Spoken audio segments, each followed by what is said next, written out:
Kaya everyone. Kaya Kwaba Kiji Janang Nunda Mangamang Yuranga Wadandi Buja. Hello, good to see you all together on Wadandi Buja. Nalak Kadich Wadandi Yungjang Jali, the traditional owner Wadandi Buja. We acknowledge the Wadandi people, the traditional custodians of this beautiful country, and pay our respects to elders past and present.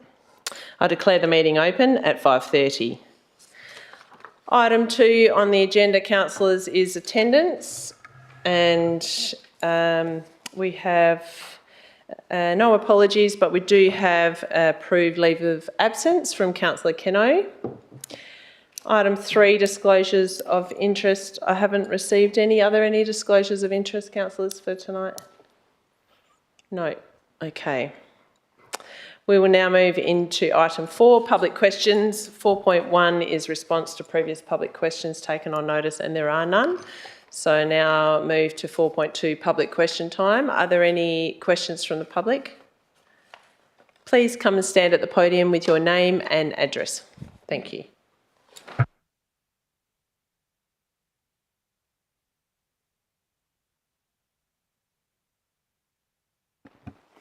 Good afternoon. My name is Scott Baxter. I'm from 274 Dennis Road, Scott River. My question is around the publication of my personal details in the issues and options paper submission. I note that the Shire has now published the issues and options paper engagement report on the renewable energy facilities with very strong feedback from a wide cross-section of the community. In that report, every other submission that I've seen has the author's personal details redacted, including Synergy separate submission, except mine. My full name, my business name, my contact details appear unredacted. I realised this over the weekend when I received a nuisance phone call from an anonymous person abusing me for my stance on the Scott River project. My business and personal email addresses now also appear to have been compromised, and as a result of this disclosure. My questions are, why was my submission the only one published without personal details redacted? 2, who made that decision and on what basis, given that other submitters, including Synergy, had their author details removed? And number 3, what steps will the Shire now take to immediately correct the publication and apply the same privacy standard to my submission as to others, and address the impacts of this breach on my privacy, safety and my business? Thank you, Mr Baxter. I will probably take that on notice, I think. Yeah, it's quite administrative in nature. We'll have to take that on notice and provide that in the minutes. Yeah, a bit uncomfortable this week being under fire from I don't know who. Yeah, same. Thank you. We will publish that in the minutes. Thank you. Any other public questions?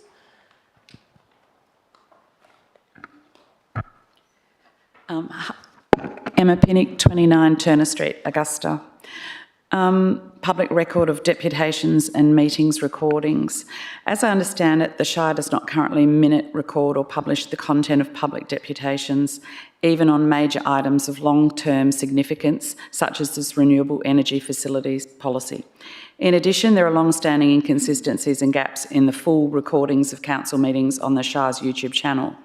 In the interests of public knowledge, transparency and an accurate historical record of local government decision-making, 1, will the Shire consider formally minuting or otherwise publishing public deputations on major strategic items so that the community can see what was put before council at the time decisions were made?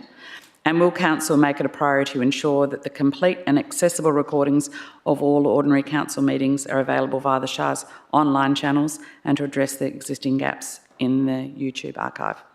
Thank you, Ms Penny. I'm going to try and answer that now because I suggest that that's largely related to legislative requirements, but I might just, if that's okay, some of it may be taken on notice, but there may be a component that could be answered now. Thank you. If I defer that to the CEO or Mr McLeod. Yes, thank you. Through the chair. All the recordings are uploaded to our YouTube channel without any editing, so the whole, all the deputations should be available online for viewing. In terms of a minuting of deputations. That's not a requirement, but I will follow up with the team to see if there's any way of including a summary and provide a more detailed response as soon as possible. Questions are, but deputations, which are quite informative, should be there as well. Thank you for your question. And would you mind please providing those questions to the minute taker for the minutes for accurate record keeping? Are there any other public questions? I believe there may be one. Thanks. Name and address, please. Dane Gaunt, 35A Hillier Drive, Margaret River. I've got a couple, but we'll see how we go.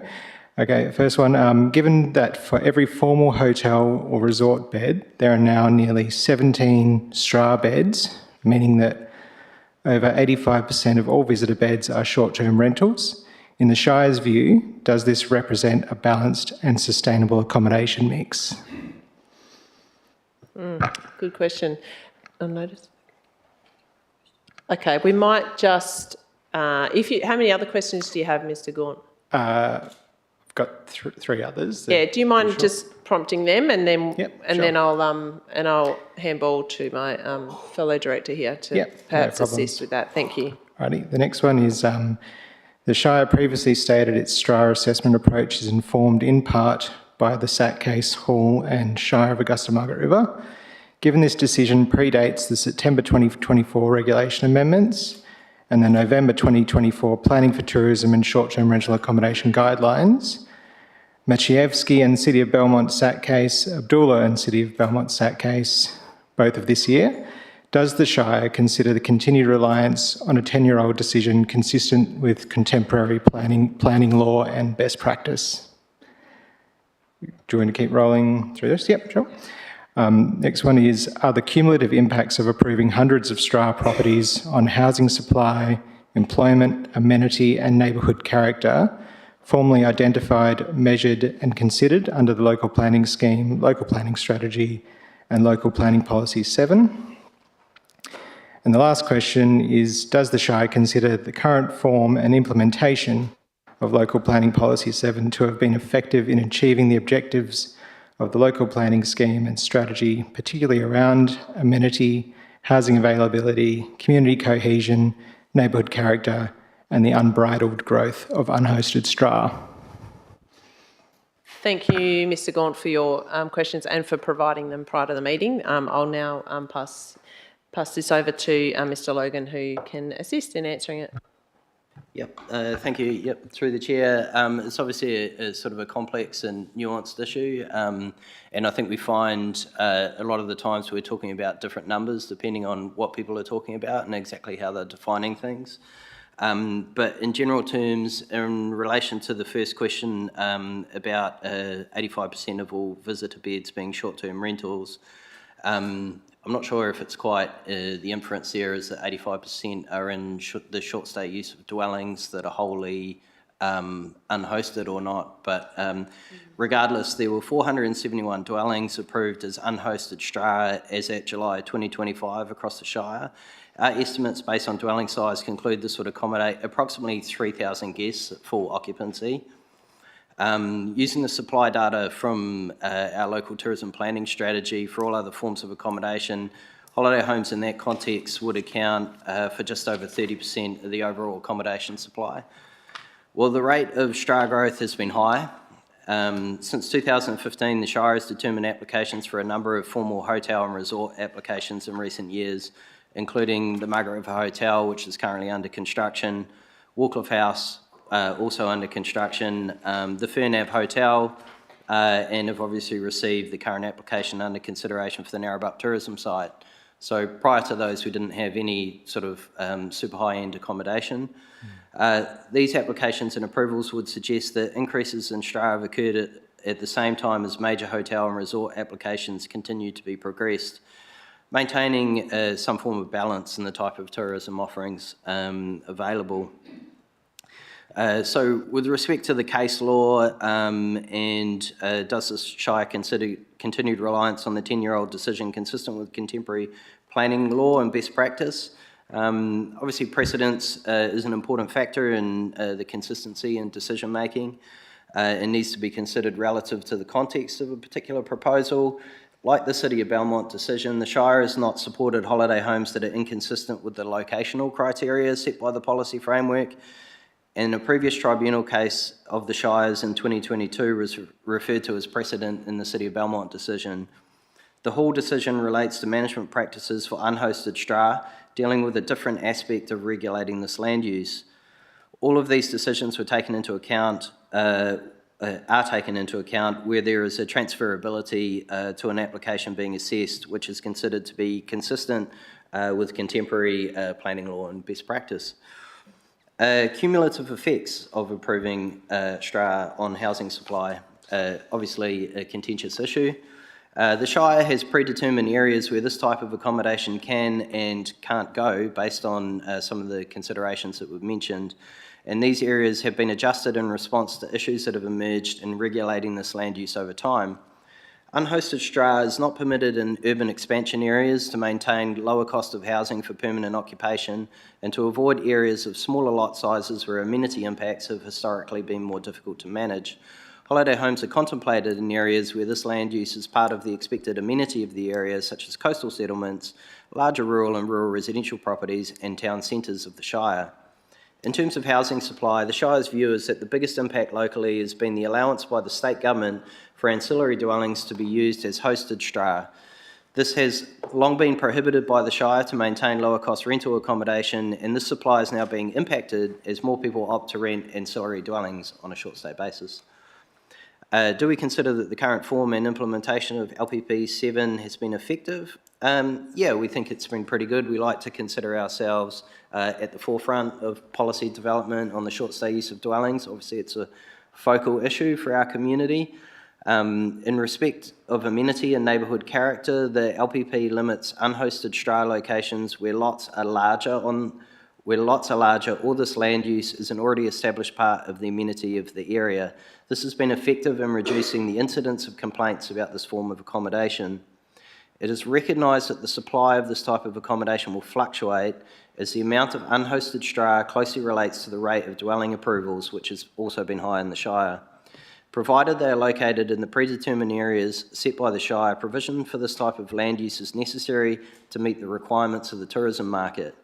Most research shows there being an upper proportion of demand for STRA as part of tourism supply, which will reach a point of saturation and naturally limit growth as competition increases between other operators and accommodation types.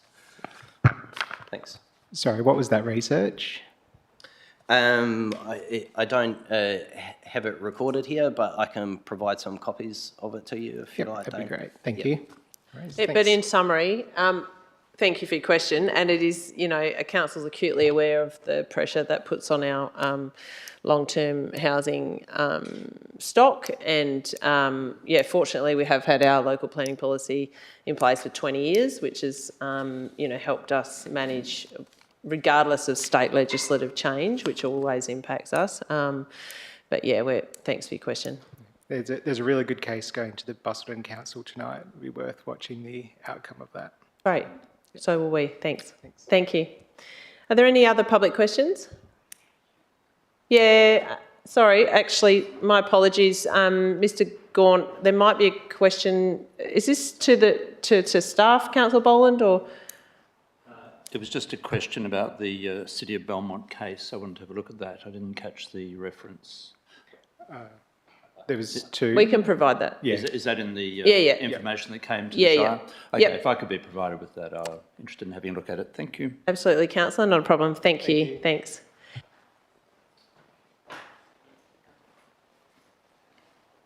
Did you wish to ask another question, Mr. Baxter? Yeah. Okay. If we've got time. Scott Baxter, 274 Dennis Road, Scott River.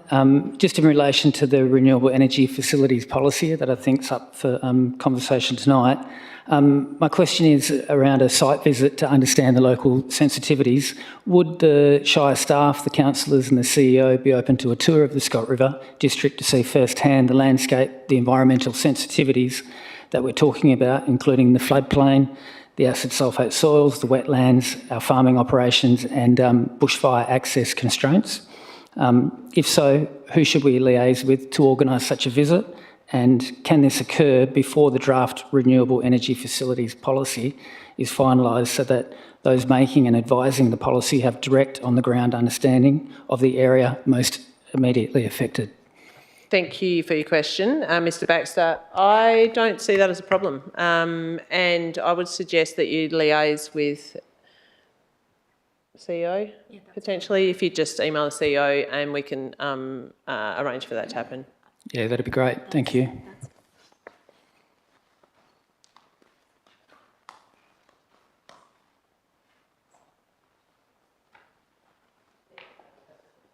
And just to the second part of your question in regards to doing that prior to the finalisation of the policy, I can't say yes or no. It depends on when we can organise that. But there is a process, obviously, from tonight. If council endorses a draft, it goes to advertising, comes back for recommendation, and there is a short time frame. So I'm suggesting yes is the answer to your first question, that we will try and make that happen. But whether it can happen in time of that policy, I can't say yes or no. But we'll just see where it lands. Okay, thank you.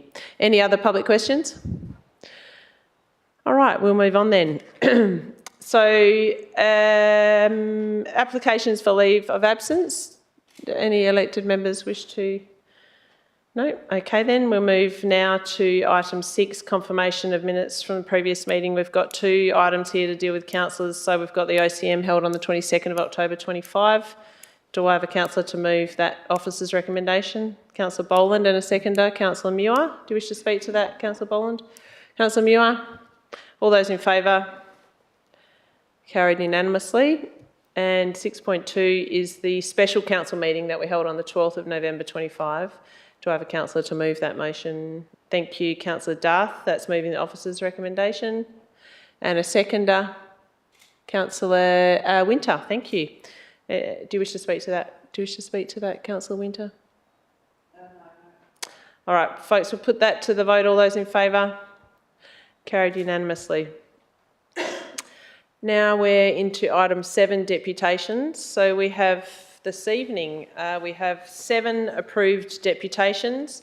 I believe you've all been advised on the requirements for a deputation. There is a time limit. And I'd love you to stick to it, please. And at the end of your deputation, councillors may or may not wish to ask you questions. So I will invite our first deputy, Stan Lawrence Brown, please, to come and do a deputation in regards to item 12.2.1. If you could please state your name and address before you commence. Thank you. Good afternoon, Shire President, councillors and staff. My name's Stan Lawrence Brown. My address is 46 Ballard Loop, Dunsborough. So yes, I'm here to discuss and talk to you about item 11.2.1. This has been a proposal that we've looked at for quite a long time now. Initial planning investigations and discussions with Shire staff occurred approximately 5 years ago. This was in acknowledgement of, at the time, the previous planning strategy and the current local planning strategy, East Margaret River Structure Plan. The site is a challenging site in that it's got a narrow configuration. It's adjacent to the perimeter road, has a lot of existing vegetation on it, and access is also an issue, which was a lot of the reasons why we had a delay getting through the bushfire management requirements. And then it also has a seasonal drainage line through it, which hasn't really been the major issue, but it's something that we'd still have to navigate through with coming up with the right outcome for the site. So over the course of time, we worked closely with the staff in order to navigate through all these issues. And this is why it took so long. Following the advertising period, which happened some time ago now, there was a lot of issues that were raised, and we've worked through those. At one point, we even had to call upon the Department of Planning to help us with the discussions that we were having with Main Roads and trying to deal with access onto the perimeter road, which in the end hasn't happened in terms of emergency fire access. So the proposal now that we've eventuated at, which you would now have seen the concept plan in the addendum, it strikes a balance between protecting the environmental integrity of the site, the appropriate bushfire measures, and it provides a modest cluster of special residential lots for future housing as intended by the strategic planning framework. I won't really go through all the details of the proposal. It's been accurately explained in the officer's report. We support the officer's recommendation and we trust that the council will as well. And if there are any questions, I'm here.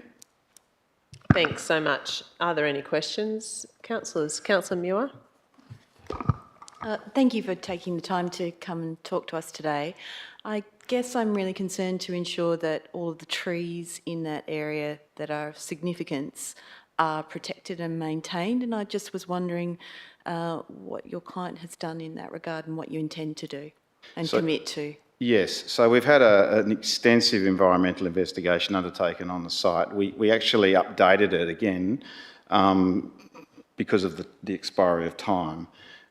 That has come up with identifying various trees that do have the hollows. The majority of the trees that are significant for the area are actually in the road verge along Darch Road and Andrews Way. So they will be retained and unaffected by the development in any case. And where there are a number of trees that are in and around any future dwelling sites, they will be retained. As indicated in the schedule of modifications, the structure plan will have to identify those areas and it will do so. And that'll correlate to the environmental report, which is more or less surveyed every single tree. Acknowledging also that a lot of the site, and the next speaker, who is the owner, will explain that a bit more. There's been a lot of planting that has occurred over the years.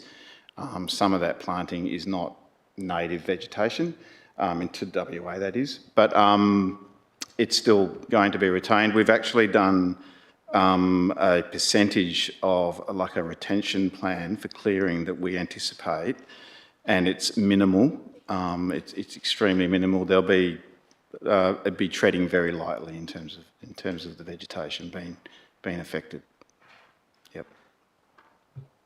Thank you. Any other further questions? Councillor Boland. Yes, thanks for your deputation. I was interested in your comments around the perimeter road access and how you got on with main roads. What happened there briefly? Thank you. Yes, briefly. So in relation to the state planning policy for bushfire, you are required to have an access in the case of an emergency to 2 destination points, and into 2 different directions, if you will. The logical, obviously, we're coming in from Bustle Highway down Andrews Way, and the logical direction would be to go onto the perimeter road in an emergency situation and have an emergency access way, which would have a gate or something like that, that would allow traffic. But the perimeter road is under the jurisdiction of main roads. They did not support that occurring whatsoever, and were quite cemented into not negotiating at all. So I guess what's happened is through that is that over the course of time, we've seen a lot of other development occurring and planning occurring in and around the site, and namely Brookfield has now almost, I believe, connected with John Archibald Drive, and there's other means of access from that site for fire in the case of a fire, and I guess looking at it, most of East Margaret River has the same issue anyway. So it's been a pragmatic approach to applying for that, but the logical way forward in terms of trying to comply with the policy was to access the perimeter road, and that held us up for a while, and it's been worked through with Shire staff to where we've ended up now. And we will have to update the bushfire management plan as indicated in the schedule of mods. Thank you. Any other questions, councillors? No, thank you for your deputation. Great, thank you. I'll now invite Mr Neville Veach to do your deputation in regards to the same item. Name and address, please. Thank you.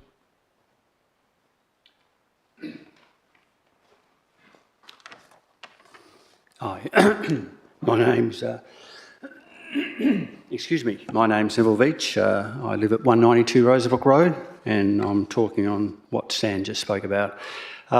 Just a little bit of personal background, because I think it's good to bear in mind. Otherwise, it becomes more difficult for the councillors maybe to understand where we come from. We bought the property in 1988. And in 2015, we got a letter from the state government regarding compulsory acquisition of a parcel of land through our property. It was a 100-metre road reserve, and so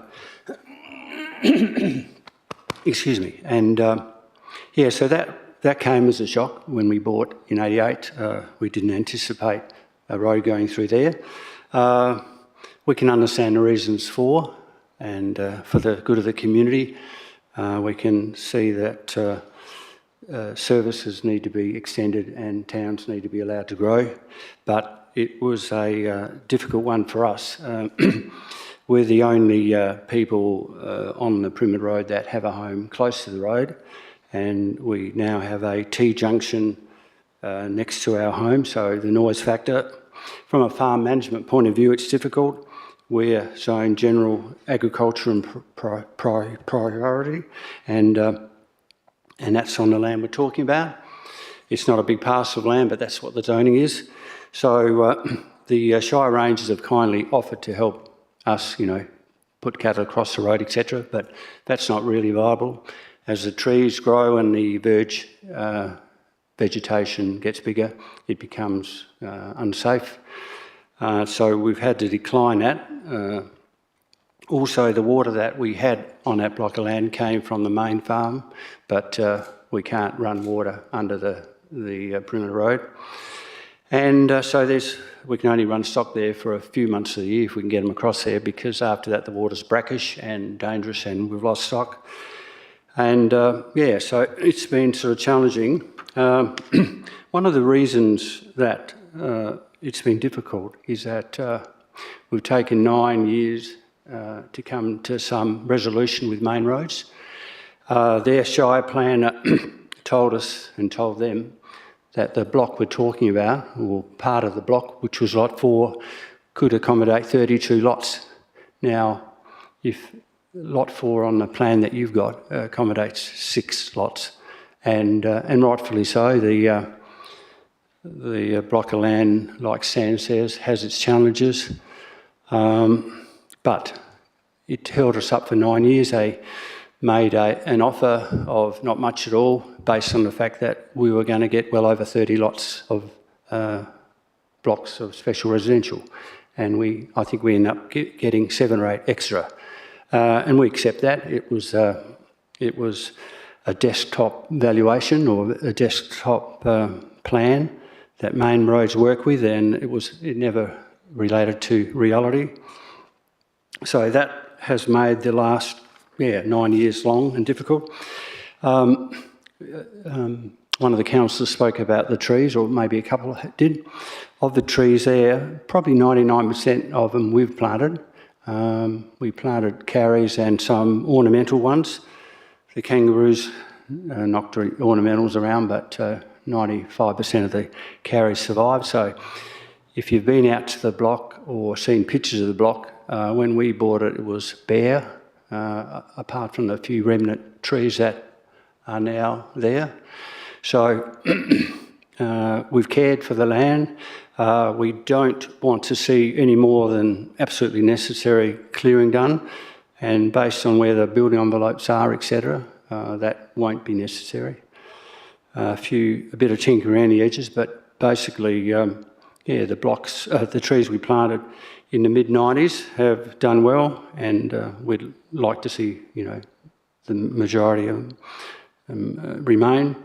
So over recent years, and actually as far back as 2000, we've always had the support from the Shire planners regarding treating that parcel of land as a transition between the perimeter road and also urban. So it's that funny piece of land that you've got to deal with. It's a difficult and challenging piece of land, and we've worked with the Shire planners and with Lena and Matt and others. We've listened hard. Some of the plans we had initially were probably too ambitious for what the block is like, you know, in regards to drainage and trees, etc. So the plan we put to and agreed to with Lena and Matt some time ago now, they have come back and it seems to be acceptable. It's acceptable Sorry, Mr. to Veach, us. to interrupt. Can you please wrap it up? You're just over time. Okay. Yeah, thank you. That's it. I'm pretty well done. So yeah, we'd love it to be done and dusted. We've offered a lot of advantages to town through our land and all that, and we feel like we've made a great community contribution, land and other ways. And if it could be dealt with tonight, that would be fantastic. We'd really appreciate it. Thank you. Just stay there for a sec. Yep, sorry. Please. Are there any questions from any members? Or not? I think we're good. Okay. Thank you. Thanks. Thank you very much for your deputation. Okay. I'll now invite Sheldon, please, to do deputation in regards to item 11.2.2. Yes, thank you, Shire President, councillors. Sheldon Day from 29A Carrinup, Bartlett Crescent up in Carrinup. Taya Burton's here also from the Oak Property Group. Rather than give a full deputation, I suppose this is an item that was considered at the last council meeting, where there was a lot of talk about it and we presented a few things and spoke about land lease and the residential, etc. So we won't rehash a lot of that stuff. If there's questions about it, happy to take it. I suppose since then, obviously, we went back out for advertising with an extension of Duggan Drive through. There were two plans that were put up, option A, option B. As stated in the report, our preference would have been for option B, I think, option B. Option A has been come through. Talking through with the client, we're happy to work with council and make that work. So happy with that. And I suppose the officer's report is very much the same recommendation as last time, which was supportive on all fronts. But if there's any questions that I can address, I know there's a few new councillors since last time. Teo can talk on behalf of the land lease as well as the construction. I can talk about all the planning matters and the structure plan, but I'll keep it very short. It was just really to say we're here to address any questions if you do have any. Okay, thank you. So, elected members, are there any questions of Teo or Sheldon? No? Councillor Boland? Not. Always has to be one, yes. Yeah, just the traffic management issues are large with this, particularly accessing Bustle Highway, and what's the position in terms of any dealings with main roads regarding access to Bustle Highway from your substantial development? We spoke about this last time. Not backwards. The roundabout on Bustle Highway, obviously we don't front Bustle Highway, but the loss we're creating do contribute to it and the traffic down Royal Drive. This is currently being worked through with Goldfields, which own the property on the other side of Bustle Highway. We're talking with council and the Shire. We're talking about submissions to main roads. It's one of those things where it'll be, the roundabout is a given. It's going to be constructed. How it's going to be funded and how it's split is going to be based on traffic analysis. All of our traffic engineers are talking together, and it's a case of our development as well as next door, I'll call it next door, but the other side of Bustle Highway don't generate 100% of the need. We are going to be giving a contribution to it though. What that percentage is, we don't know, and I'll probably ask Nick, he might be able to expand a little bit more on that. But the traffic numbers are going to be the numbers. If it's a 15% contribution or 20%, which is done by the traffic report, that's what we'll be up for, and it'll be 20% of whatever the cost is, which is another process to go through main roads. I'm currently doing one up in For Embark Estate in Bustleton, it is a long process. So the design, the costing, everything else takes a long time, and then getting it constructed is also a long period. So we will be doing a contribution based on the needs or based on the usage. What that is, I don't know yet. Our traffic engineers and Goldfields are currently looking at that. But we've also got an agreement in place that the contribution will be done. Probably just on that, one of the, I guess, which everyone, the community wanted to understand was the Waverley intersection, just with the school. So the last council meeting, we made it clear for everyone and, that we'll be constructing that and that'll be done. That's not delayed. We'll be straight in. We're already chatting with the officers now about designs on that. So that'll alleviate, I guess, that school pressure of everyone being able to turn left, and it's already got space there, which is great. So that's a big one, I guess, in the community. I've got a question, maybe potentially for yourself, Mr. Logan, in regards to the so my understanding for the requirements for the roundabout, the traffic assessment is done by those that impact the traffic assessment, which is partly this development and obviously other areas. And so my understanding was the traffic engineers from these guys' development and the one on the other side have impact into the impact for that roundabout. What is there additionally a main roads engineer, the independence assessment of the collective impact? Can you just explain that to council just briefly, please?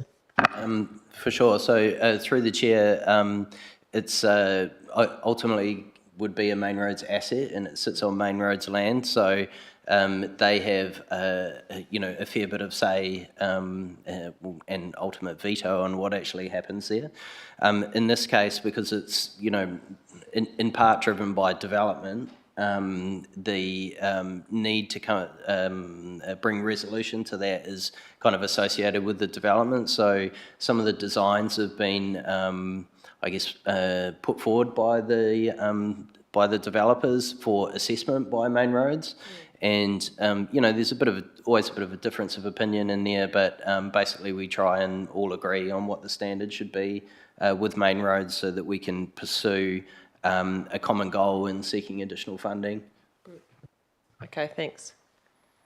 Councillor Muir. Thank you. I just have a question about the lifestyle village and your intentions for pathways or permeability through the village. Yeah, if you could explain a little bit more about that. Working with the planning officers, so you've got the circle through there. We've got this, I guess, to understand the vision. Instead of houses just backing onto each other and you've got a fence between them, we've actually got these fruit orchard green spines. We manage, council doesn't, don't worry. In perpetuity? Sorry? Is that in perpetuity? It's our That's wonderful, great. All right, Yep. sorry. No, there's no two That's years. on private land, so it's not as you vested. So your backyard, you'll have a low fence through here, and you'll have this 8 metre plants, fruit trees going through there, and they've got walking paths. So what we'll actually have is you'll be able to walk through during daylight hours and connect up through the school through there. So there you can easily walk through for all the kids and everything. And that's, it creates a better community when you've got people's backyards with low fences, not a 1.8 metre colour-bond fence that, and that's about creating a greater social interaction with the elderly and the grandkids walking through, or neighbours, friends, or whoever. Yeah. Any other questions, councillors? Councillor Boland? I just heard the words in daylight hours, and that sounds like there's going to be some gating of this community, which is something that, I think we'll be debating that later on, but possibly could you confirm that it will be a gated community and no access? Because you've got fences about this big in people's backyard, about 1 metre, and they're all permeable.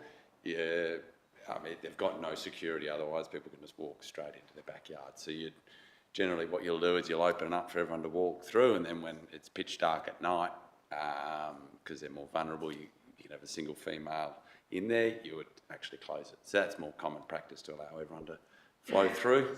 And that's where everyone's walking. Not many people are walking in the middle of the night.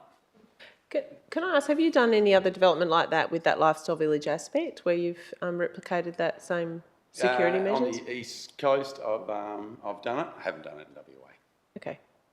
The other thing just to look at with the land lease as well, there's the southern and eastern ends of it is actually sleeved with residential. So in terms of that, it'll actually be rear fence interface. The northern bit has the low fence on the open space, and then the clubhouse is actually out on the west. So you talk about gated community, the interface with the residential will be seamless. The security aspect for night time for that access walking through is probably the only thing. That's where we're talking about a lot of the land lease, given the age, population and the security aspect. Daylight hours, they're open, nighttime they're not. Then you've got the other aspect of what is the need for it to be open at night, given there's a permeable path network all the way around it as well, which actually connects all the desire lines. So there's the open space spine on the north, there's the road to the south, and roads that now run obviously east and west as well. So permeability and ant trails or pedestrian trails are all around the site. And that's probably just to expand to everyone understands. So we talk about a house backing onto a residential house. So that's sleeved the whole way around. So there's points to walk through there, and so there's not 500 metres of fencing around the whole thing. It's just like a standard street with a backyard, and then you've just got the resort, which has pools and stuff, so you need fencing for safety. Okay, any other questions from members? No, thank you. Okay, thank you. Thanks. I'll now invite Ms Canella Hope to do deputation on item 11.2.3, please. And then after Canella is Mr Benny Joseph and then yourself, Mr Baxter. Thank you. Thank you, Shire President. If we may, I'm going to speak first and then Benny. And then to wrap up, I'd like to just quickly run through the conditions. So yeah, it's okay for us to be up here together. So good evening, councillors. I'm Canella Hope from Planned Focus. I'm a planning consultant and also the applicant for the Backpackers redevelopment DA that's before you tonight. I'm joined by Benny Joseph, who's going to speak after me. As you heard this afternoon, and thank you for making the time last minute to come out and have a look at the site, Benny's owned and operated the Backpackers for the last 4 years. Nick Bruce is also here. He's Benny's business partner, as well as Alejandro, who you met today, the manager, and other supporters of this proposal. Both Benny and Nick live here in Margaret River. They're both builders. They have a big interest, a vested interest in this proposal that they'll not only be operating, they'll also be building. Overall, we're really pleased with the Shire recommendation to approve. So whilst we've questioned some of the conditions, they're technical matters, very pleased with the recommendation. However, we seek some certainty on the conditions, and that's been the reason for pursuing that. But we also seek, I think, some more robust analysis of the parking, because parking, as you know, can really make or break a development. In terms of this site, as you've now seen for yourself, the existing Backpackers is popular. It's often fully booked, actually. However, the site is run down and it's in a really prime part of the main street. Benny and Nick could have looked at this site and cleared it, benched it, gone with some very modern construction, concrete tilt panel and the like. However, they've been very purposeful, very particular and bespoke in the design. The sloping site has had to be contended with, but also that beautiful big gum tree at the front. There's been a lot of effort gone to keep that, and that's going to maintain that beautiful canopy and a really interesting part of this new building. This redevelopment, it doesn't just improve what's there, it totally transforms it. So the way the hostel operates at the moment, sort of shoehorned into this old building. This is a purpose-built new development designed particularly to suit how an ideal Backpackers needs to run. In the new development, there's also a proper parking area. We're not jamming in around a tree, and that existing access out onto the road, which, it's a high pedestrian area, that gets moved as well. Overall, low budget beds are hugely important in the local economy, and they figure in what the Shire has also been calling this wicked problem around illegal camping, even homelessness. This hostel is temporary home to many, mainly tourists, but also a lot of short-term workers. And these workers really are essential, whether it's making coffees, washing dishes in the main street and restaurants, picking grapes, seasonal farm work, housekeeping and other forms of accommodation. In terms of the main issue of parking, we did have a very brief catch-up with the planners this afternoon, so it was a bit rushed. Basically, we're just not quite on the same page in terms of the method of calculation and the number of bays. And whilst there was some concession made, there's still a difference there. And a difference between 2 and 4 bays is very big in a development like this. And we'd like to get that resolved. In counting the rooms, the double rooms as 1 bed, we land on an increase of 34 beds, from 34 to 65 beds, 34 guests to a maximum of 75, which includes the manager. Basing that on the officer's method of calculation, we land on a shortfall of 2. As I said, there's a lot of benefit in this development, including removing that crossing on the main street. Typically, when you remove a crossing, you just replace the footpath and the curb, but in this case, it's far more complex and costly, putting in the garden bed, which Benny and Nick are happy to do, but it's bespoke paving, there's services, reticulation. It's a bigger job, more costly. There's also a little bit of irony in still being asked to pay a cash in lieu contribution on top of that heightened requirement, and effectively for bays that actually used to be here in the first place. Historically, there were bays all across the frontage of the hostel, but they were taken away in the main street upgrade. On top of this, there's no town centre parking strategy, and this is really difficult for us all, actually. There's no supply and demand data, there's no strategy around projected growth, don't quite know what we're dealing with and where the best places are for new parking, but also equity across developer contribution needs to be very fair. And obviously this part of town, the bakery is very popular, there's a lot of backpacker staff, the medical centre and so on. We're just looking for that sense of equity. It's open to the Shire to waive or reduce parking, and we say the 2-bay shortfall when peak demand's overnight is not a big ask.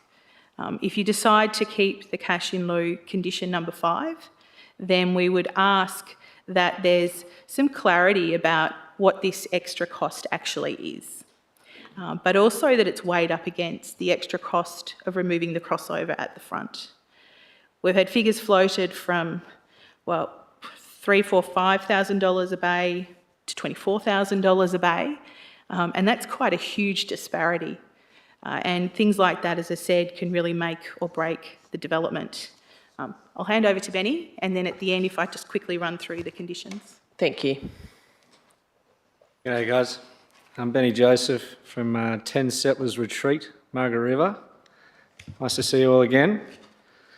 I'll start by saying I got here about 11 years ago. I think I mentioned to you guys to help build and set up the beer farm. It's a really great hospitality business that I'm proud of, and it gave me some really great experience and insight into hospitality and the region. Good way for me to meet people, kicking off my time here, and eventually built my passion around what is hospitality and now budget accommodation, at the hostel. The site's been challenging. It's got a lot of history, but it was never really intended to be a hostel. It was built as a house 100 years ago, and it's had various additions. It comes with a lot of challenges. We actually applied for a government grant about a year ago or so, and I just wanted to read the description of the project, which kind of describes it pretty well. La Colmena Hostel was built in what was originally a residential house and later a doctor's surgery. This is not an ideal layout or building to accommodate guests in a growing and busy town. A full replan, knockdown and rebuild of the structure in accordance to the building code and health guidelines will allow the space to increase capacity significantly, raise revenue, create more full-time jobs and increase accommodation for a large number of people in the growing region. You know, that's kind of the key, is what it's actually providing, like the kind of punter that is providing accommodation to. I think that gets forgotten a lot in that industry. It doesn't actually, you know, attract, the budget accommodation industry doesn't necessarily attract people that are passionate about providing a quality hospitable environment for backpackers. It's more of a turnover in, you know, turning over beds, maximising funds, and that's about it. Nick and I, you know, are genuinely passionate about hospitality, and Alejandro is a great example of someone who runs a hostel really well with, you know, the idea of genuinely providing a quality environment for these kind of workers and people that contribute to our community. You know, I see it as a really important thing. I think that, you know, if you can create an exceptional hospitable environment, the numbers come naturally. You know, you don't have to think about the books too much. You help facilitate people work, even for those without vehicles. You know, on the parking point, we're planning on providing transport to and from work sites with a 12-seater bus. You know, utilising this and, you know, other long-standing great relationships with local agricultural businesses is the sort of thing that we like to contribute to as a backpackers. It's not just necessarily providing a bed. I think I just wanted to touch on how incredibly disabled-friendly our plan is as well. It's something I'm kind of proud of because it's currently not. It's a bit disappointing the way that it stands, and, you know, working through the design review process was really helpful in coming to what I think is, you know, an impressive backpackers that is probably the most disabled-friendly backpackers that I know of, at least in this state. You know, we have a lift. You can roll in from the highway. The wheelchair access is exceptional with those car bays at the back. It's I think it's a really good site for that, and something I'm proud of, I suppose. I just thought I'd mention. I suppose I'll wrap it up by saying, you know, I truly hope you can get behind us, you know, because we're passionate, we're hands-on, we're local guys, you know, that work in construction, but we're going to operate the business as well, as I've done for the past 4 years. And I really think we can build and run something great. But thank you. Thank you. Just to close, I just wanted to quickly run through the conditions. As I said, we had a brief catch-up this afternoon, but I just wanted to be clear on what we're requesting. In relation to condition 3, 75 patrons is what has been applied for. The 62 beds is a change, and it's very difficult to accommodate that, given the rooms have been particularly designed as dormitory style. It's not a simple case of take out a bunk bed, stick in a king bed. The rooms are purpose-built to satisfy very strict health requirements around lodging houses as well. So we think that condition could just say 75 guests. If it had to refer to beds, it would be 65. We say that condition 4 is not required because there's no changes required to the design. Condition 5 is that cash in lieu one.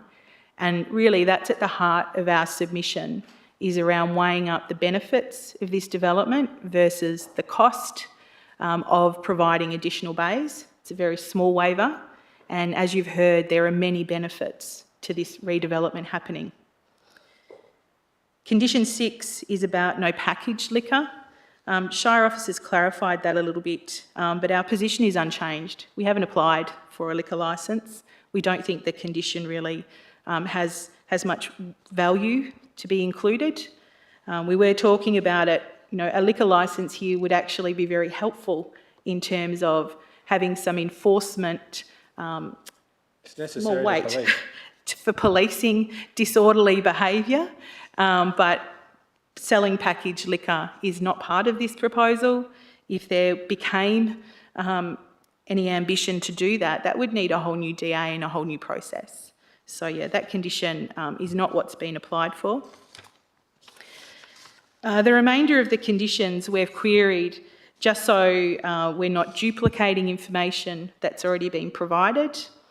We think most of the other conditions that have been flagged around historical significance have already been met.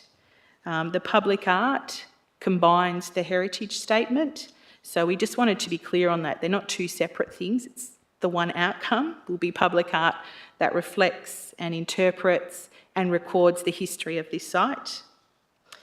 Active transport, condition 14, we believe we've already met. We don't agree with the necessity for paying a further bond. That's $10,000 that could go into the kitty towards actually building the development. And the Shire has considerable power to enforce compliance if things are not built in accord with the plans. Condition 26, we're reasonably comfortable with that, but it was more again about certainty about the extent of works. We think there's going to be a little bit involved in doing that, particularly as Bustle Highway is a main road. The final two conditions that we've queried are 30 and 31. Again, we're being pedantic about this, but updating a bushfire management plan, it's already cost a lot of money. We've had a level 3 assessor prepare it and then prepare an addendum. So we just don't see that there's necessity to go back and keep resubmitting the same information. So just to conclude, this really is a terrific development. I hope that you can see Benny and Nick's enthusiasm for it. They've got real energy for the backpackers and for delivering a really brilliant outcome here. They're fully engaged in the process, including the design review panel. And just finally, when this proposal was advertised, I think you received around 59 submissions, and 48 of those, so over 80%, were fully in support. I think that's really testament to the need for this development, but also trying to facilitate and make sure it gets off the ground. So thank you. Thank you, Ms Hope. Now I'll just open it to the floor.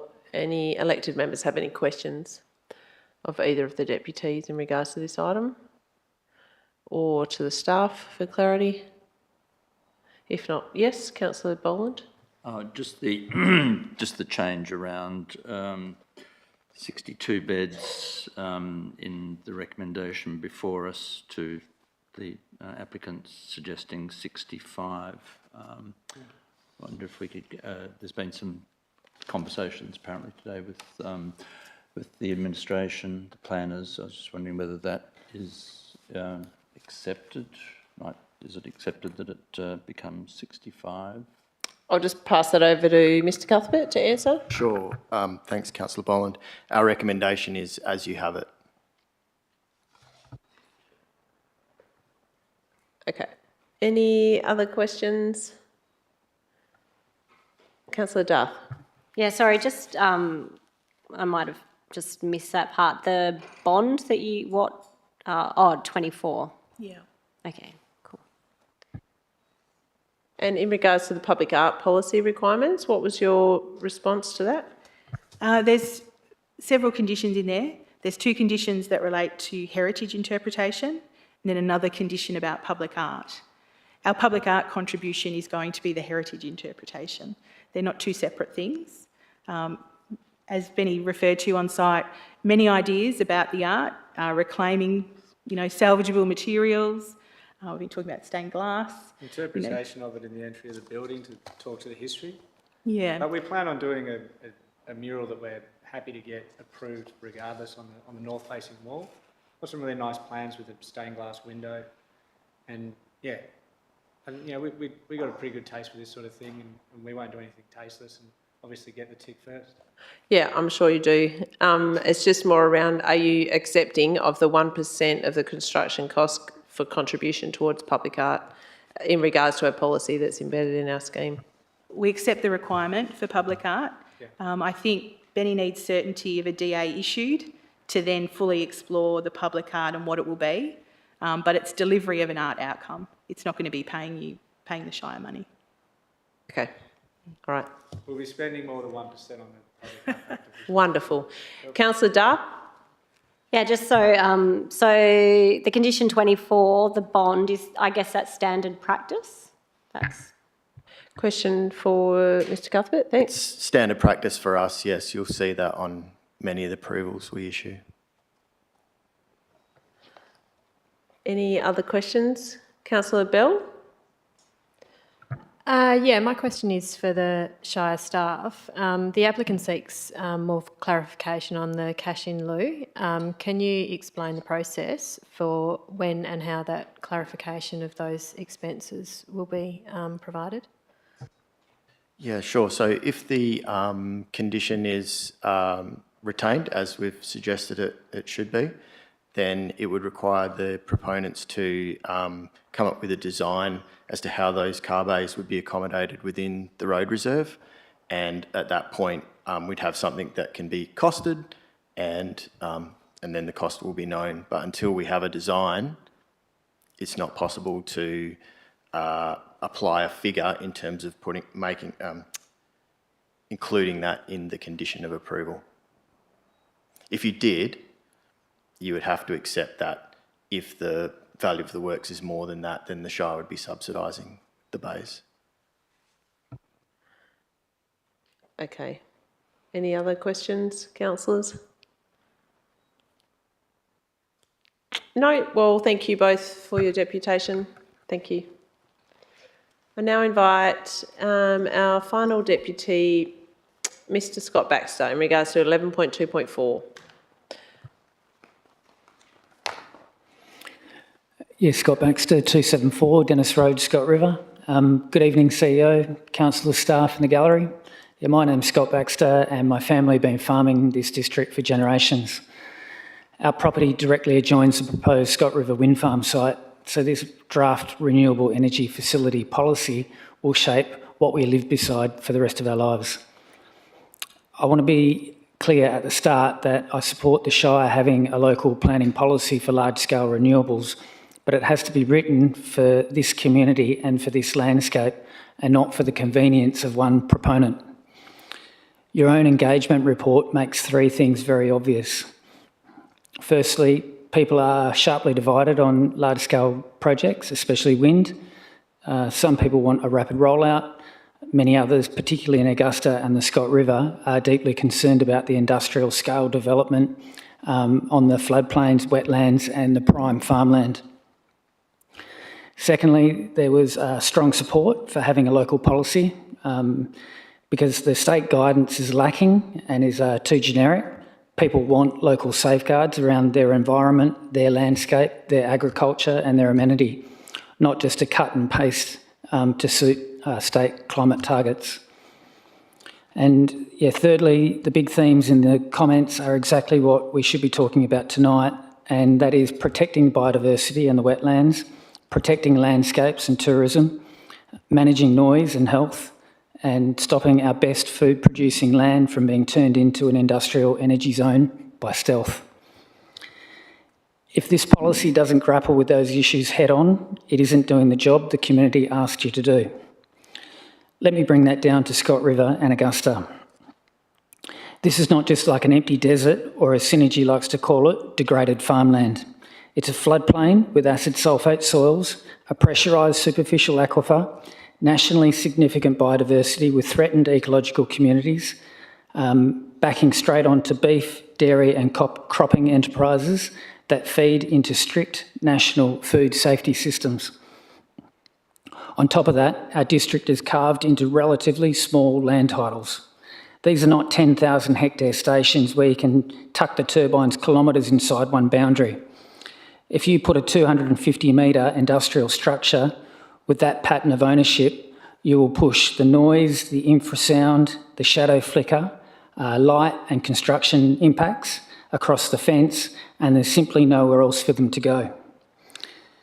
So a core principle for this policy should be very simple, that all operational and construction impacts like noise, vibration, infrasound, shadow flicker, and the safety risk must be contained inside the project footprint. Neighbouring land is not a buffer for the industrial facility that the neighbour didn't ask for. Synergy's own submission to this process shows why that principle matters. They say that they support a 1.5 kilometre setback to dwellings, but only as a guide. They want the option of going closer and using curtailment in certain wind directions and neighbour agreements to make it work for them. They oppose a boundary setback of 3 times the tip height, roughly 750 metres, because it, as they said, it significantly impacts the viability of their wind farm.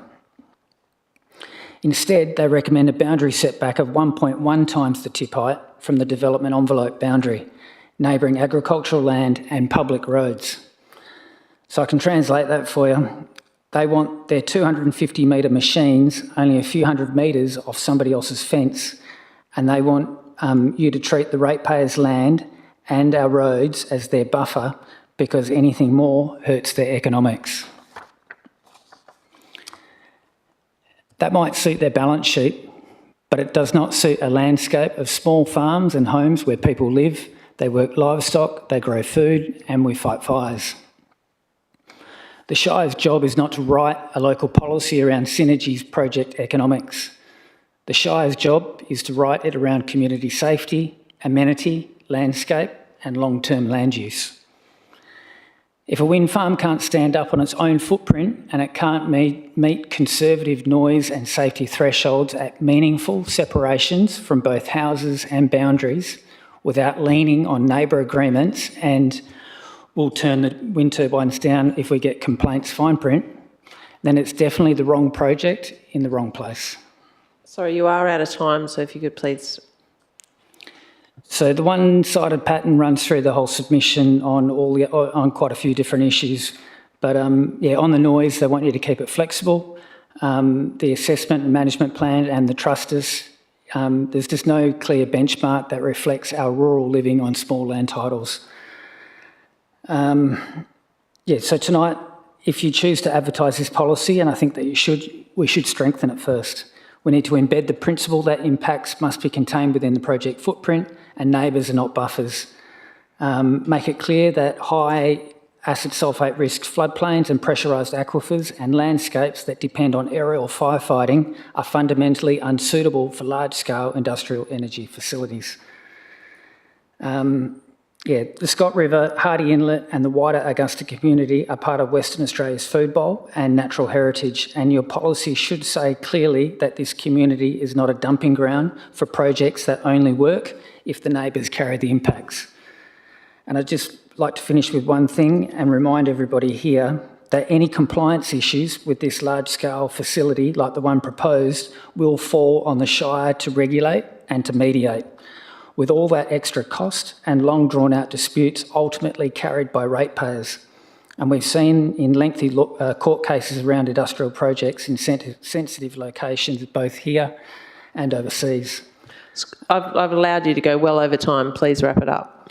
Yep. So going back to my question earlier, I think that a site visit for staff and councillors, yeah, I think will be beneficial before any decisions are made. Thank you. Thank you. Are there any questions for Mr Baxter from anyone? Councillor Bell? I just have a question for staff. I think there seems to be support for site visits.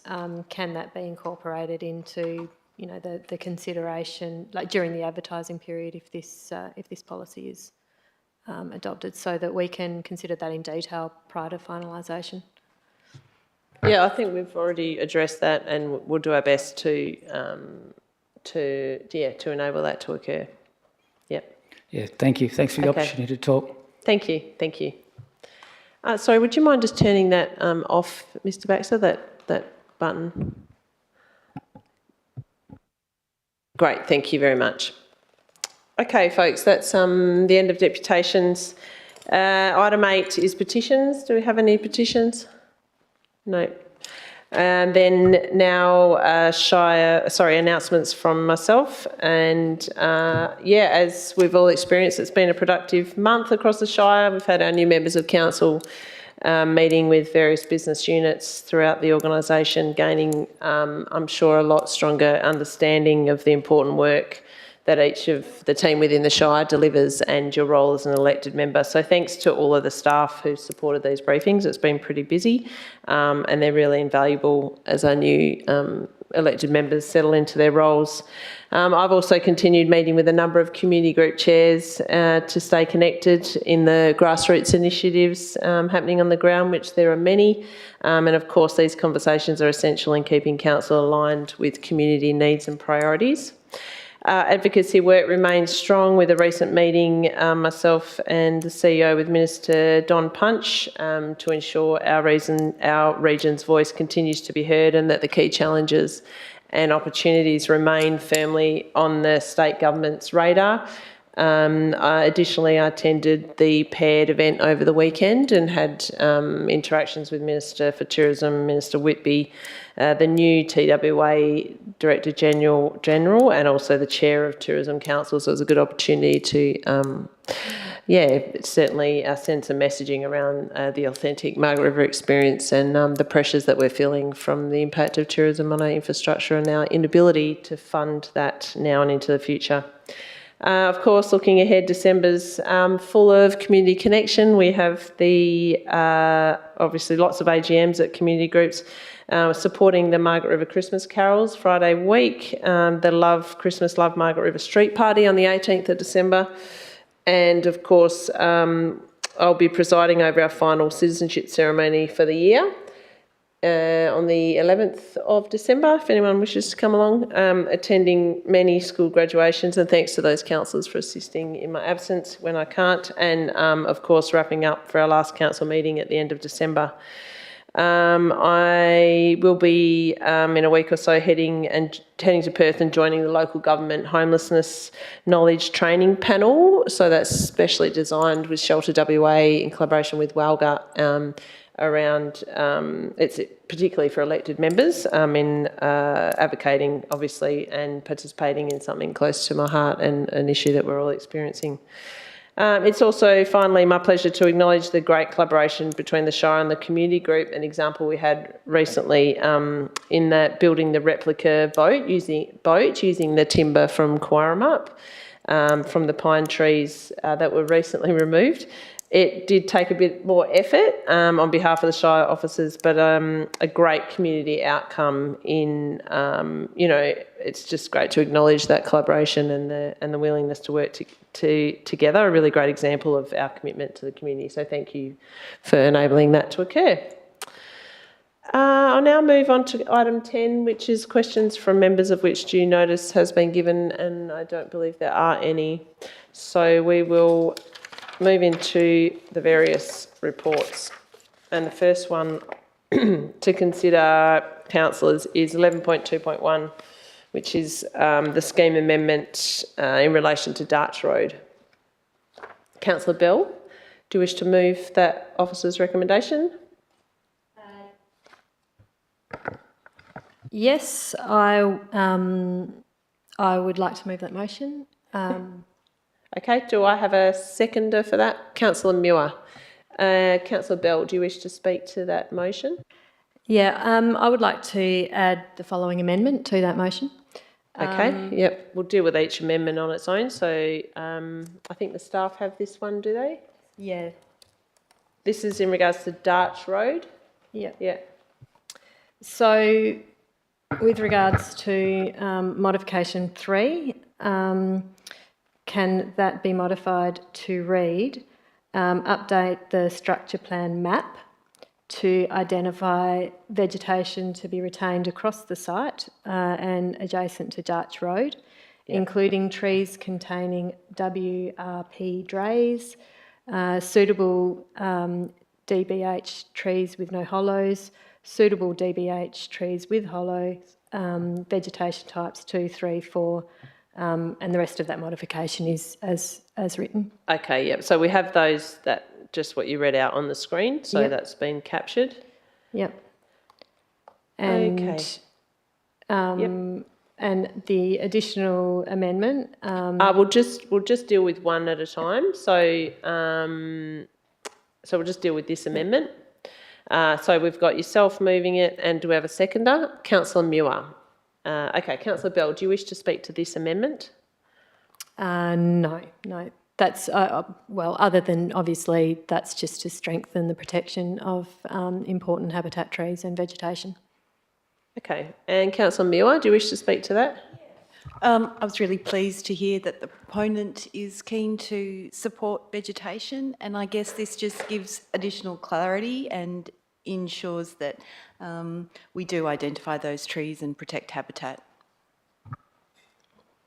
Okay, thank you. Is there anyone who wishes to speak? Yes, Councillor Boland? Yes, I'm in support of the amendment once I get a bit of acronym speak covered. WRP, presumably Western Ringtail Possum, DBH, something to do with hollows.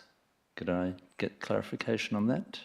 It's to signify that the trees are significant in size, so it's the diameter of the tree at breast height, which is a common way of referring to the size of the tree. Sorry, what did D, B and H refer to? Diameter of breast height, at breast height. Breast. Did you say breast? I did.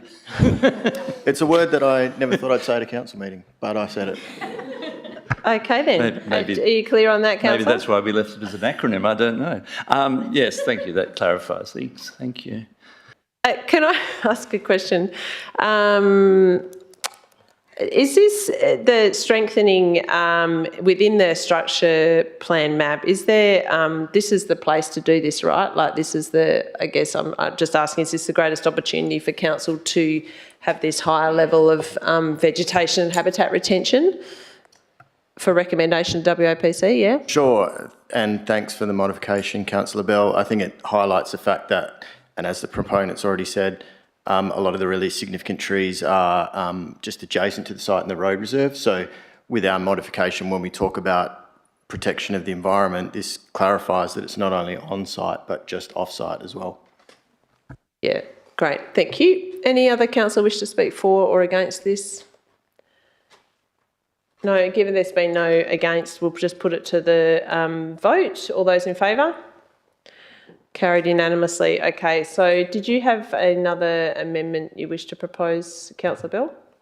Yeah, I do. I'd like to add an additional modification, and that is to add the following comment to be included in the subdivision requirements at point 5 of the Structure Plan report. Prior to the commencement of subdivisional works, measures being agreed with the Shire and thereafter upon to ensure vegetation as identified in the structure plan map is protected. Okay, so we've got that on the screen there, councillors. So that's 3B. All right. Do we have a seconder for that amendment?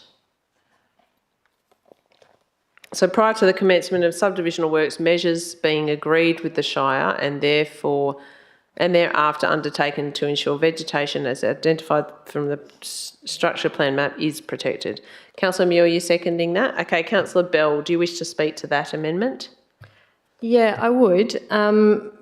This just strengthens, once again, the protection of that important vegetation. It's one thing to identify this important habitat, but it's another one to protect it. So that modification is just put forward to strengthen the protection. Thank you, Councillor Bell. Councillor Muir?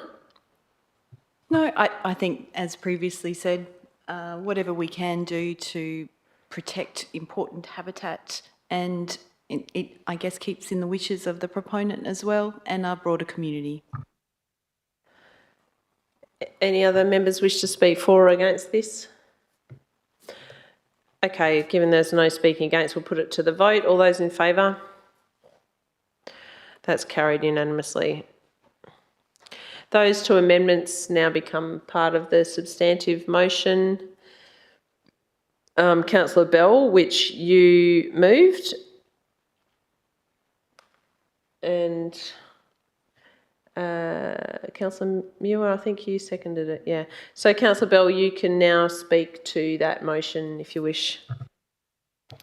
Yeah, I would like to thank the applicant for and acknowledge the effort that they're putting into the protection of the environment.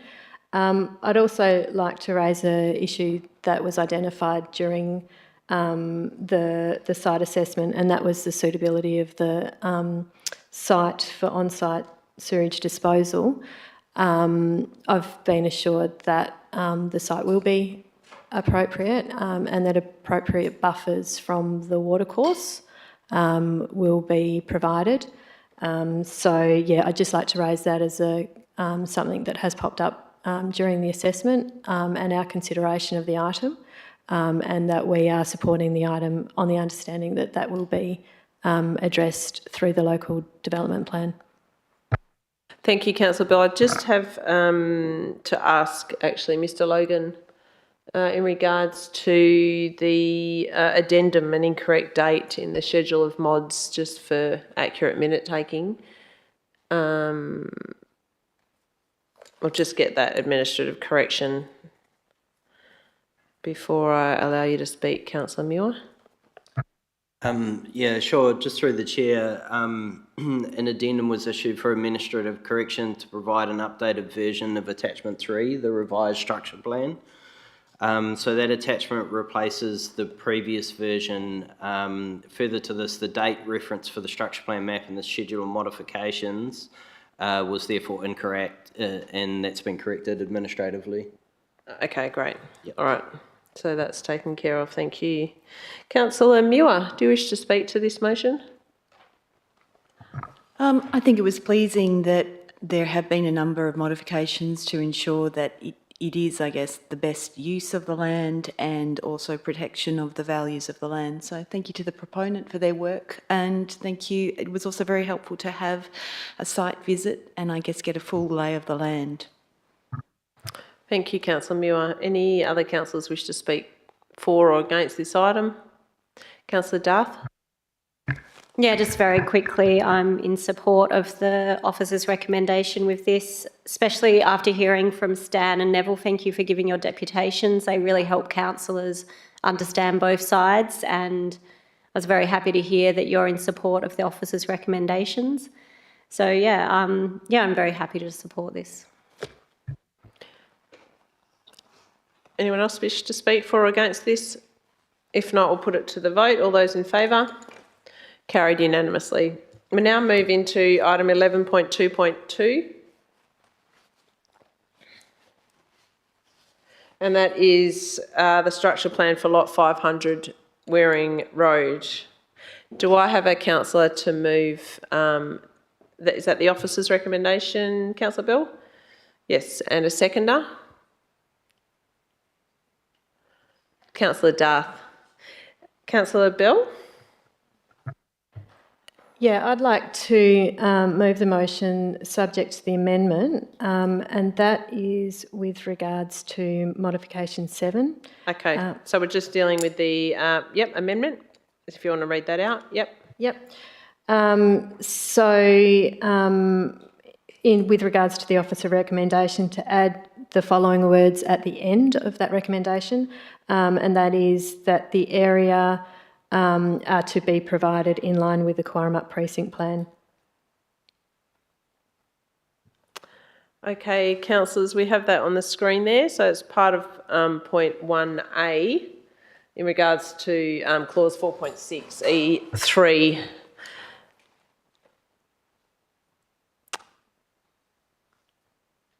Okay. Do we have a seconder for that amendment? Councillor Muir? Councillor Bell, do you wish to speak to your amendment? Yeah, this follows on from discussions and questions related to the permeability of the pedestrian network. I think it's really important that we have a convenient and safe pedestrian network going through that lifestyle village. Without that, the distance for people to travel around is going to be too great. So I think we need to have that assurance that network is going to be provided in line with the strategic network planning for the Quorum Up precinct. Thank you, Councillor Bell. Councillor Muir? Yeah, I think there's significant evidence that the well-being of communities is a lot about connectivity and walkability, and we really need to ensure that that occurs in our developments, and I support this amendment to ensure that happens. Anyone else wish to speak for or against this amendment? No? Okay, we'll put that to the vote. All those in favour? Carried unanimously. And then next, so did you have another amendment, Councillor Bell? That was it? No, I just wanted to speak to the motion. Is that possible? Oh, sorry, you have, the motion? Yep, so I'll just call for any amendments in regards to the motion. Don't think there are any. No, so yes, you can now speak to the motion. Thanks. Yeah, I'd just like to acknowledge that the decision to remove and approve this structure plan wasn't taken lightly.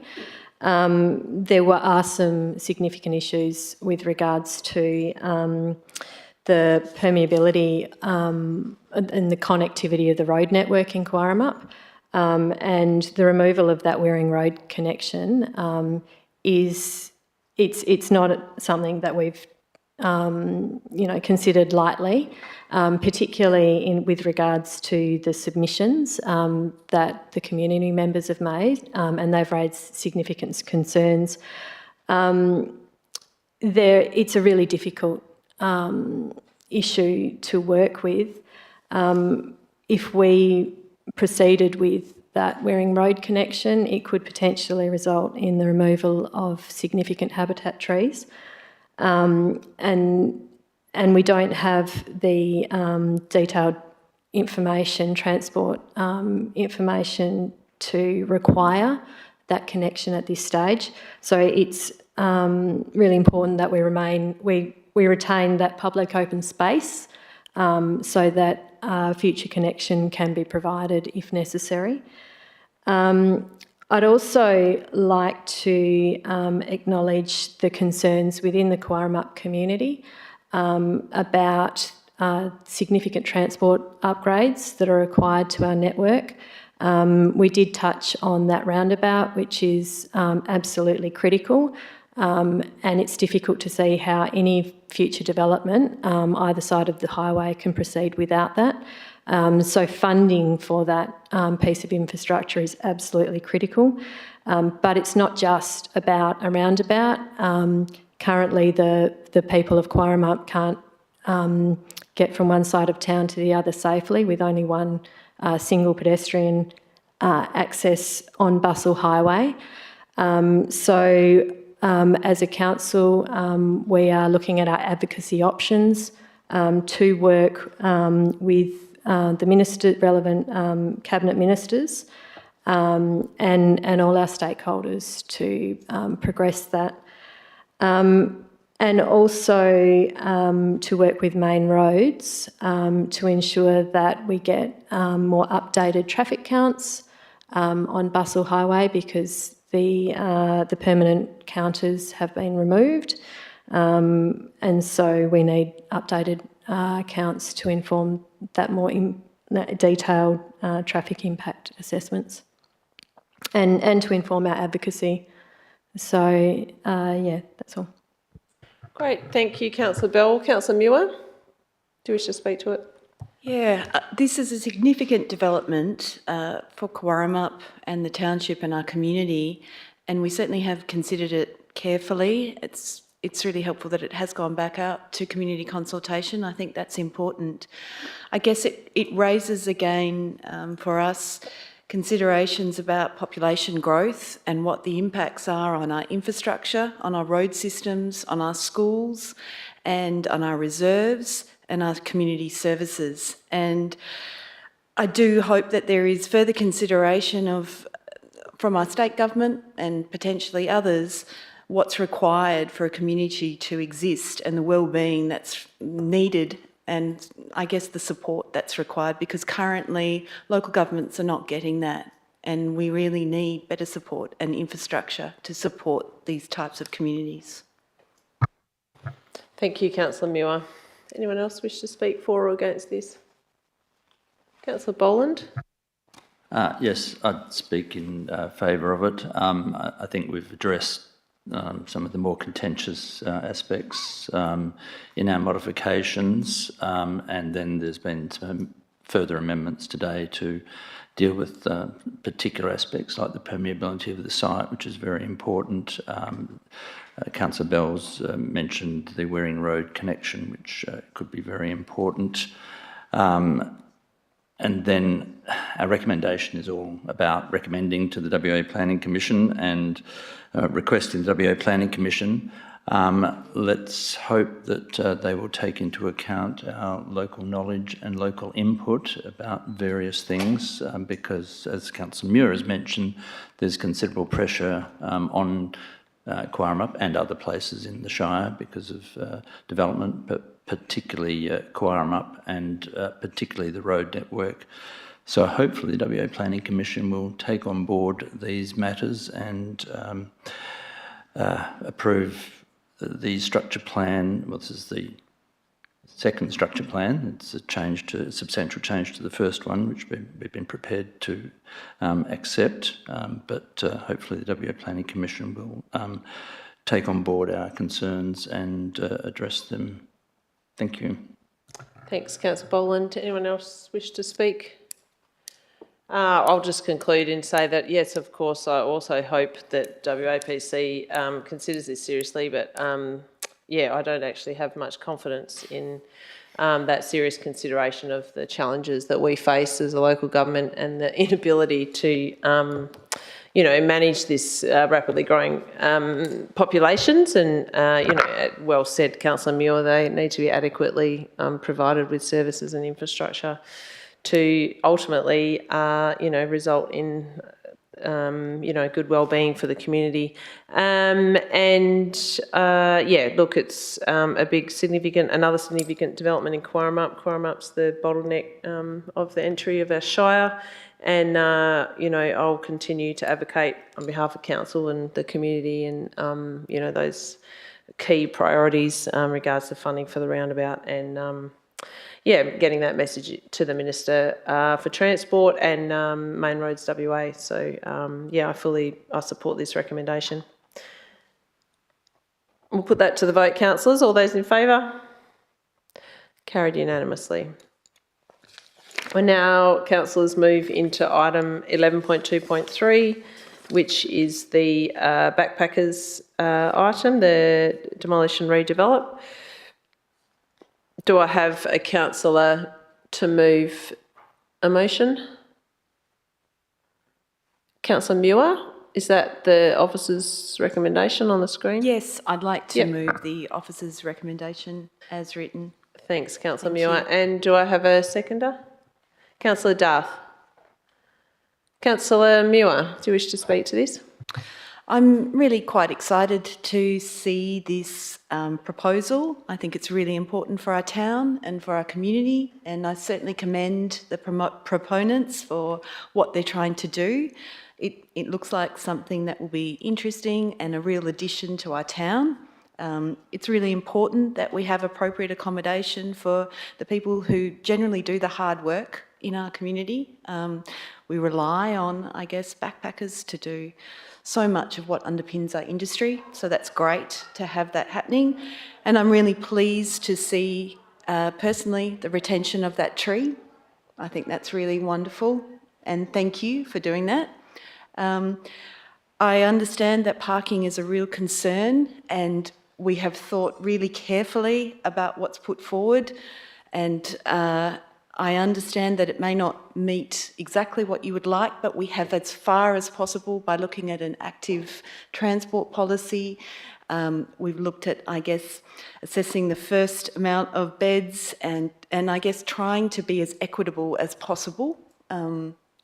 Hopefully we can reach some agreement to that. Thank you. Thank you, Councillor Muir. And Councillor Darth? Yeah, thank you. I am going to support this as the Shire recommendations are written. It's car parking. It's a hot topic in town. Has been for many years, and it is, like mentioned before, it is a lot about equity. So, You know, I've been looking at these numbers that we've been thrown all over the place for the last few days, and I've read through every single one of the submissions. And yeah, a lot of the submissions from the public did support it, but even the ones that did support it did mention that they were, like, a lot of them did actually bring up car parking as a concern, because we have 2, you know, vacant blocks near there, which could at any moment have a development application put in from them as well. We've got the old Goodfellas building, which, you know, is for sale and could, you know, have something, you know, active in there again soon. So there's a really fine line between, we absolutely love this development, we love what you guys are trying to achieve here, and we support it, but also being equitable in those numbers. So, you know, even looking at the 65 beds to 62 beds, that would require 4 more bays. And if we asked, as a council or Shire asked for that to be paid cash in lieu, that could, you know, that going from 2 required on land that we have close by to, you know, having to find land to purchase and develop another 4 on could be quite a significant amount of money. So I think where this has landed is quite a good compromise. I think it's equitable. And I'm hoping that the community and the people that put in submissions agree with these recommendations as well. Thank you, Councillor Duff. Anyone else wish to speak for or against this motion? Councillor Boland? Yes, I think it's a very good project, and I'm happy to support the officer recommendation. I'd just like a little bit of clarity around some of the things that were raised by the applicant. I think condition 3 is, I don't think there's anything that needs to happen there. We're going with the officer recommendation, although there was a request for something different. That also feeds into the cash in lieu recommendation, although it's actually construction of 2 bays. But I think overall, we've discussed this with the planners, and I think we're taking quite a generous interpretation of how the cash in lieu, construction of bays, etc., and the calculations that can be done. And I think we've ended up with the probably the least we could really expect to deal with. We do have an issue with car parking. This is going to this building is going to generate a lot of demand for parking, but that's a good thing. I mean, good thing that we're having a lot of accommodation, extra accommodation being provided, which is desperately needed. There was some comment around the conditions 7, 8 and 9 about the art contributing to the historical interpretation. So I assume I'm proceeding on the basis that those can be wrapped together, and there's no need for anything different to happen there. Then I think condition 6, I passed over that. The no package liquor being sold from the site, I think is consistent with our approach to liquor provision in our CBD, and so I wasn't seeking any change there. And then what else was asked about? The exit onto Bustle Highway. I think the removal of that would be a significant improvement on that situation. And the bushfire management plan, I think that's just natural in our bushfire prone situation that we have those conditions. So dealing with those things that were raised, overall, I think we have dealt with everything in an appropriate way, and support this recommendation. Thank you. Thanks, Councillor Boland. Anyone else wish to speak for or against this motion? I'll speak in support of this. I think it's a wonderful development, and good on you for putting this on your on the list for us to consider. It really there's no doubt that the benefits of this project will be great for the community and the Shire. I guess for us as strategic decision makers, that's always, of course, one consideration in our decision making, but it's largely the planning considerations that we really must take serious consideration towards. and particularly around car parking. We deal with developments all the time, such as this scale, and car parking and cash in lieu contributions is always a challenge, and we accept that, we acknowledge that. But for us as decision makers that must consider equity for all developments, it's essential that we have a balance there. And from what I can see in the negotiations that have occurred with your interactions with the staff, there has been considerable concessions and compromise, agreed, determined in their recommendation to us, which I'm satisfied with. The clarity about what that cash in lieu contribution, as you raised, as the deputy raised, that can't be determined until the detailed design has been done. So I'm satisfied that that's an adequate condition within this DA. We are working on the parking strategy. We all recognise the need for that in the town centre, but for purposes of equity and the provision of car parking for the amount of beds, I feel that this is this is an adequate condition on this DA. So for that reason, and the concerns also echoing yours, Councillor Boland, in regards to 6, 7 and 8 and the interpretation plan and the heritage component, I feel that that can be tied in, and I hope that's not going to modify your intentions for really valuing and honouring, and I can see that you will be honouring that heritage component for this development. So I'm satisfied with these conditions as they are. Thanks for the officers for working, with the developer to get the best outcome we can to ensure that this project does actually occur. So let's put that to the vote if no one else wishes to speak for or against. All those in favour? Carried unanimously. We'll now move into item 11.2.4. Councillors, this is the draft local planning policy renewable energy facilities.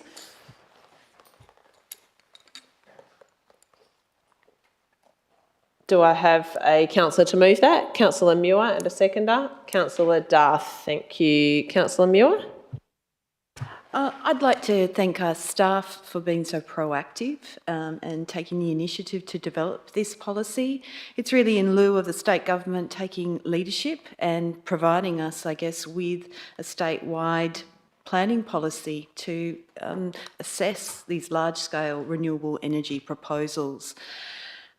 Obviously, it is an initial draft and we will put this out for further consideration, but I think we've really tried to address the key issues of concern. And obviously it's not just about one particular proposal. We're intending to look at all renewable energy proposals, and I think that speaks to the broad nature of what we're looking at. So I commend what we have before us. Thank you, Councillor Muir. Councillor Dove? Yeah, I'd just like to echo Councillor Muir's thanks to the Shire administration for being proactive and getting us this draft policy. I'd like to acknowledge Scott's deputation, and I think you made quite a few points in there that, at this point, it's a bit hard to be changing the draft policy on a fly. So without wanting to hold up this process, I feel like it needs to go out for advertising at this time. And I'm hoping that the points that you raised, come back through the submission process, and we can add some strength to the policy from the community. So, I support this going out for advertising. Thank you, Councillor Duff. Does anyone else wish to speak to this item? Councillor Boland? Yes, I'm in favour of the recommendation. I'd also like to commend the staff for the work that they've done on this draft policy, because it is a new area for us, a new area for many parts of the state, and we don't really have a lot of guidance from the state government around this whole issue, and so we're having to work it out for ourselves, but that's good for us to be able to deal with on a local basis. I appreciate the deputation from Mr Baxter and the invitation to go down to the Scott River area and have a look. Again, we're not, this policy is not around one particular project, but that is the we have an application before us which is in that area, and it actually won't be something that comes before this council for decision. This will be the first that the state government has, it's going to the DAP, but this will be the first one that goes through to the DAP without the responsible authority report coming before the council. So it will be of use for us to be seeing that area.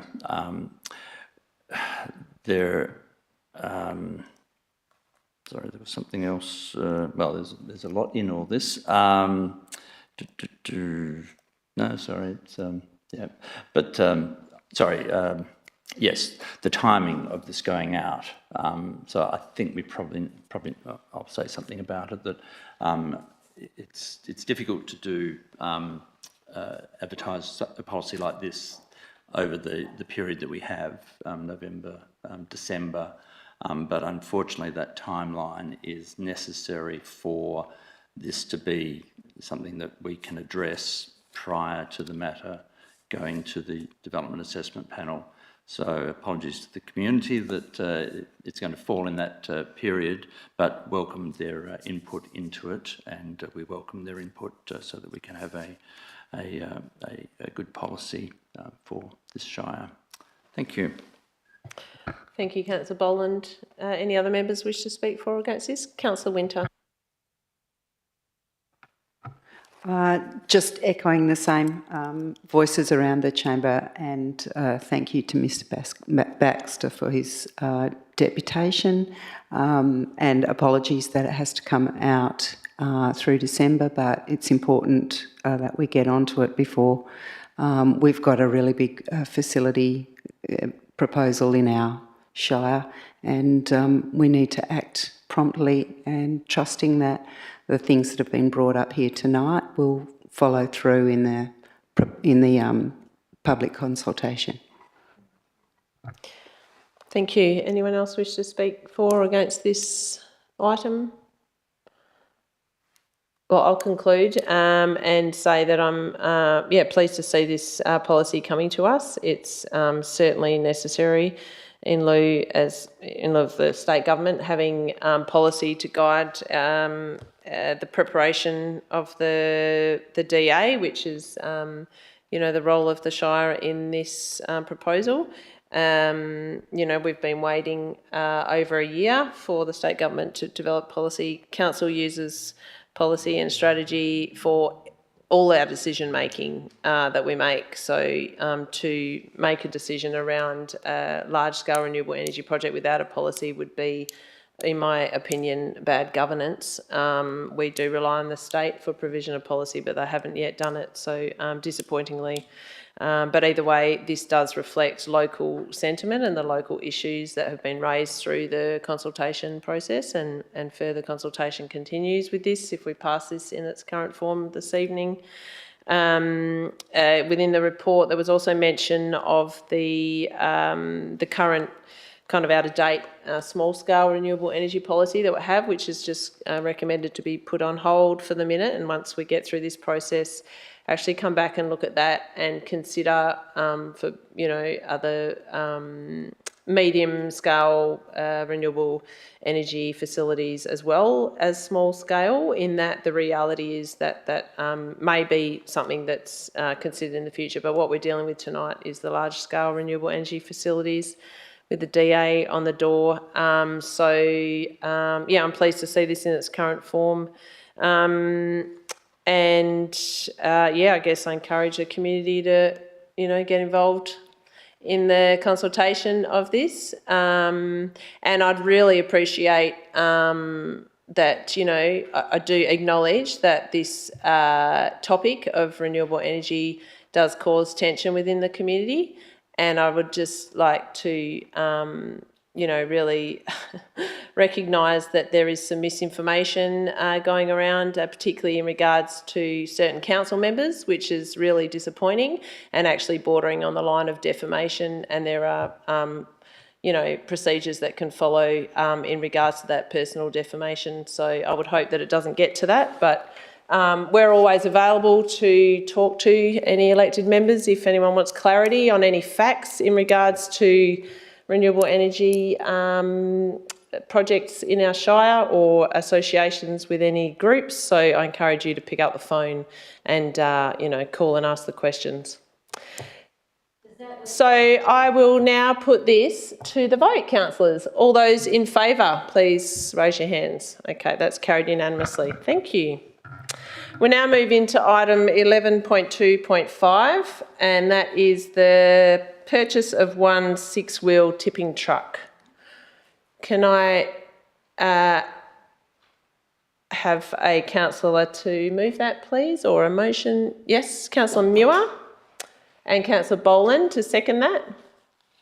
Councillor Muir, do you wish to speak to this? No, just as written. Thank you. I support the officer's recommendation.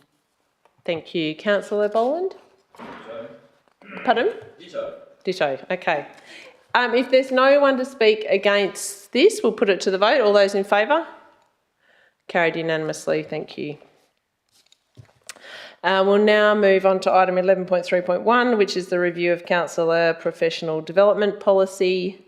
Councillors, we have an officer's recommendation there. Do I have anyone who wishes to move that? Councillor Bell and Councillor Boland. Councillor Bell, do you wish to speak to that? No, just move it as written. Councillor Boland?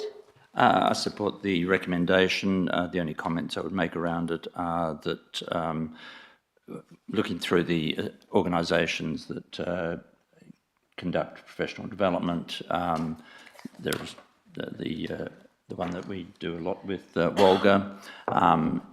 I did think of the Local Government Elected Members Association, which I'm a member of, which does conduct professional development, seminars, etc., at quite a modest cost, and membership of that is quite cheap as well, and some things flow from that, like the secretary of that association has now produced a very substantial Alter on Local Government Handbook for Elected Members, volumes 1 and 2.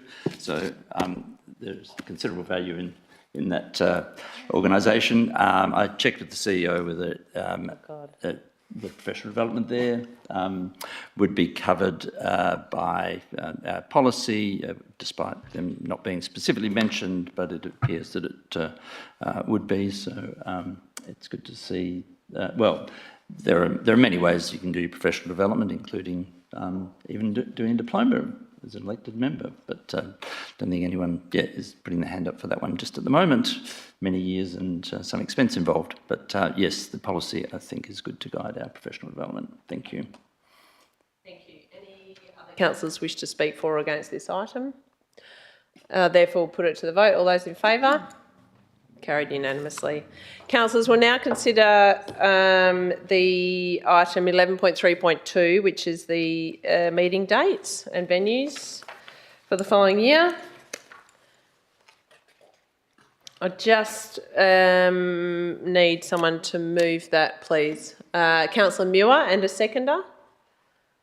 Councillor Forte, thank you. Councillor Muir, do you wish to speak to that? No, I'm happy with it as written and pleased that we have reached dates that are mutually acceptable for everyone. Councillor Forte, do you wish to speak to that? No, it looks good to me. Okay, anyone else wish to speak for or against that? Councillor Bell? Yeah, I will be supporting the motion. I'd just like to raise that up until 2018, council meetings were held in Quaremup. Now, the decision to cease those meetings or cease holding them in the town, it was made for operational reasons, and they seem entirely acceptable. It does represent a lost opportunity for councillors to spend time in the town and engage with community members. So in lieu of those meetings occurring in other towns, as council, we're quite committed to looking at other ways to engage meaningfully with our community, and in particular towns where meetings are not held, as well as towns that have meetings. So yeah, that's all I'd like to say to that. Thank you, Councillor Bell. Anyone else wish to speak for or against this? No? Okay. Actually, can I just, sorry, Ms Dixon, can you just go up to the LEMAC? There we go. Yep, great. Thank you. Okay, let's put that to the vote, councillors. All those in favour? That's carried unanimously. Thank you. We now have item 11.3.3, list of payments for October 2025. Do we have someone to move that? Councillor Muir, and a seconder, Councillor Darth. Councillor Muir. I'm really happy as it's written. Thank you so much to our director. Councillor Darth? No? Okay, if there's no one else that wishes to speak for or against that, let's put it to the vote. All those in favour? That's carried. Well, we know how to clear a room, don't we? The next item is 11.3.4, which is financial. This is the most exciting stuff. Financial activity statement for September 25. Do I have a Councillor Darth and Councillor Muir to second that? Do you wish to speak to that, Councillor Darth? Only to say I'm sorry to the director that nobody stayed for her items. Councillor Muir? Well, I guess in speaking to that, we had a look at our OAG, you know, the report from the auditor, and I think it does indicate that really our directorate in managing our financial activity statements is doing a really good job. So thank you for that. Yeah, thank you. And I'll echo that. Just the fact that there's no questions posed by this item or the previous one obviously gives council great confidence that you know, things are going well and information provided is great. So, and yeah, congratulations, particularly around that audit, and the diligent financial management that's occurring within the Shire is really easy to defend for us, if, you know, as elected members. So yeah, happy to pass this as written. Let's put that to the vote. All those in favour? Carried unanimously.